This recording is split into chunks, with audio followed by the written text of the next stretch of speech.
there you are. I've been looking all over for you. Wow, look at this foliage. Isn't it all growing? It's really thick.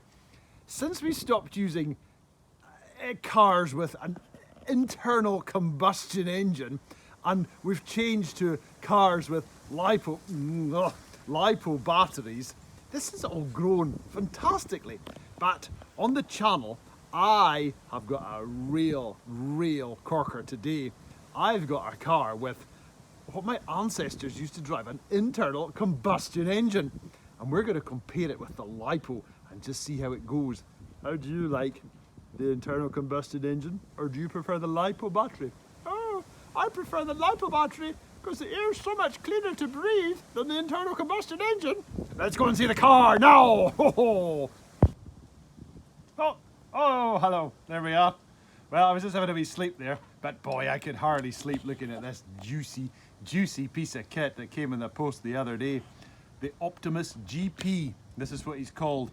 So what's the difference between the Optimis and what's the difference between an Optimis and an Optimis GP? Ah, no joke. This is really good, this. Let me take the body off.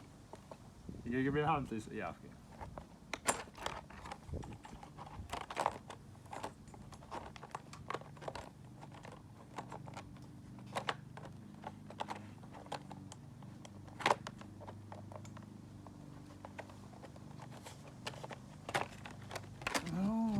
About time. Yeah, okay, so where were we, Dad? That's fine, thanks for your help. Optimis GP, yeah, so the nitro engine. We've done a wee bit of fancy work on this because, as we've said before on the channel, don't really like the trigger and the trigger and the wheel. So we've changed it over to a Futaba Attack transmitter with a NiCad pack, which you can see there. Boy, personal preference again, but we like it. It took a wee bit of work to get it going. The starter pack, I think, burnt out a couple of glow plugs, purely by our own fault, because I think we just literally taken it straight off charge and put it straight on the plug, and it burnt out 2 or 3 plugs in quick succession. So top tip, if you're gonna charge it up, let it sit, or just be careful with your plugs because it can blow them. I think.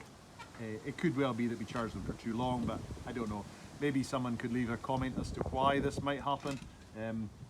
Anyway, up and running, and ran some fuel through it and went through the acceleration and the brake test just to run it in very slightly. I like it with the Attack rechargeable pack inside it as well, so there's no mucking about with changing batteries over every couple of weeks when they go flat. Just plug it in and recharge it overnight, and there's no need for batteries. Air cleaner element, as you can see there, we put in the aerial tube here, which is quite nice, keeps it all nice and firm. We've run it a wee bit out in the street just now, and there's hardly any wear on it. We'll see in a wee minute. We'll get its ancestor out, and you can see the new lipo. Compare the two; they're pretty much identical, apart from this, which was the nitro engine, which apparently killed the planet, and that's why the dinosaurs ran away, was because of the burning of fossil fuels. And we're going to look at the healthier cousin, which is the lipo battery. Let's go and have a wee look at the lipo battery and take him out just now, and we'll put the two side by side and we'll just see what the crack is. What a fine pair I've got sitting out in my patio this afternoon then. Look at them. Took the two out and here they are. Nitro GP, Optimis, lipo. Let's have a wee look at the two of them. Obvious things, first of all, the engine sitting there instead of the two lipo batteries, which are longitudinally mounted. The steering servos are round the opposite way. Now, I'm not quite sure why they've done that. There must be some sort of technical reason why they've put them round the opposite way, whether they drive better, whether it's an upgrade. I don't know. Again, maybe if anybody's got that comment, maybe somebody can tell me. And looking in at the back here, there's a large juicy brace here to give it support, instead of the big longitudinal one runs along back and forward. Obviously no speed controller. What you have here is the carburetor with a servo. Radio gear is inside the pod there. Suspension's pretty much the same. Front end, come to the front end, again identical, near as be. the front bumper fell off this one quite a long time ago. If I just get my leg up there, front bumper fell off this one quite a long time ago, but that's the same bumper that should be on this one. Pretty smart bits of kit, we think, both of them, whether you go for the nitro one or you go for the lipo one.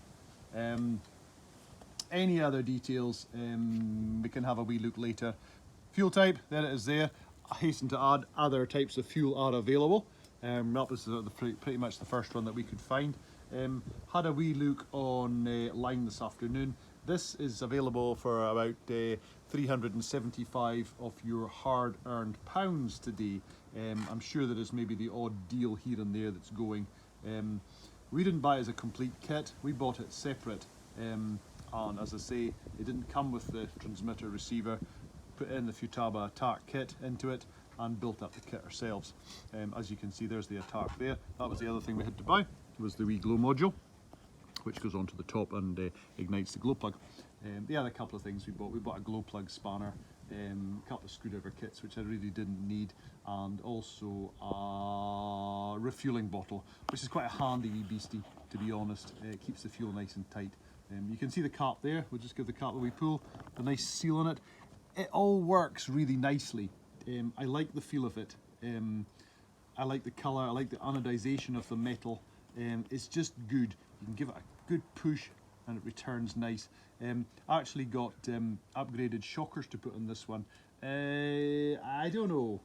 I like the orange ones that come with it, but we'll change them over at some point and we'll give it a wee go, see how it handles. Early days yet for this. Obviously being internal combustion, it's got to do a wee bit of running in with the fuel performance. A wee adjustment last night on the mixture, because as we throttled up it was cutting out, so we just had to richen it just by a quarter turn.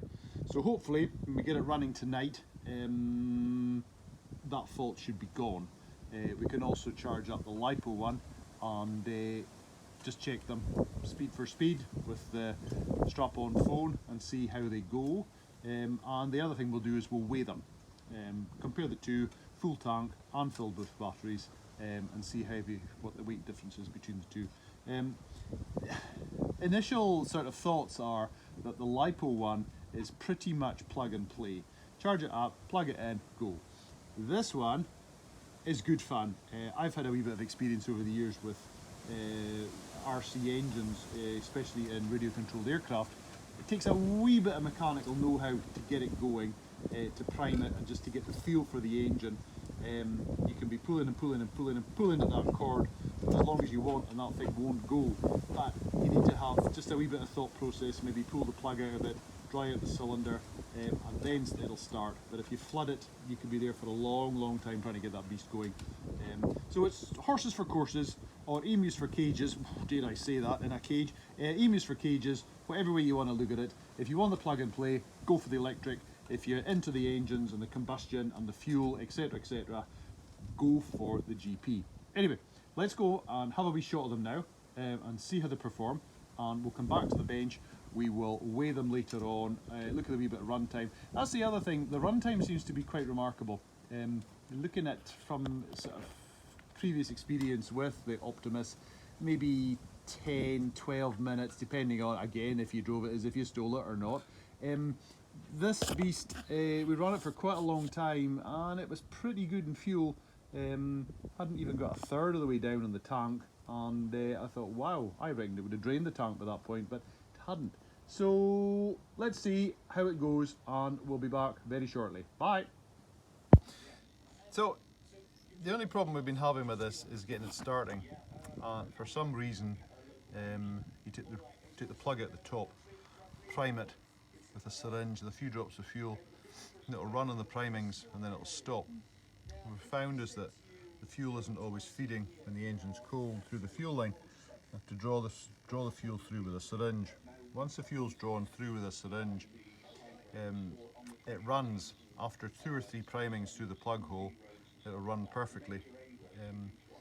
I don't know if it requires a one-way valve or if it's something we're doing on the starting procedure, which is giving a wee bit of grief.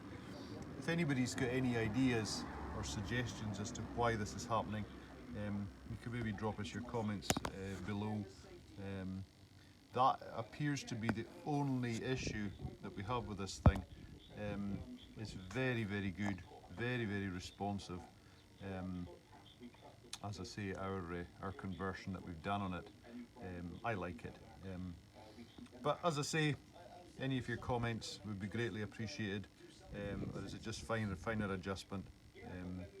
One way valve, one way fuel valve in it. You can let us know.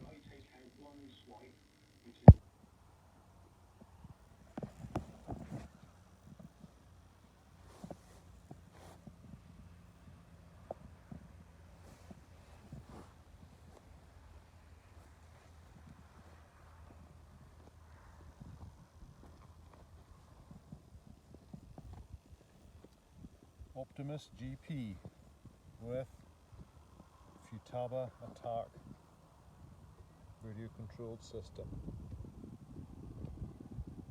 and no body shell.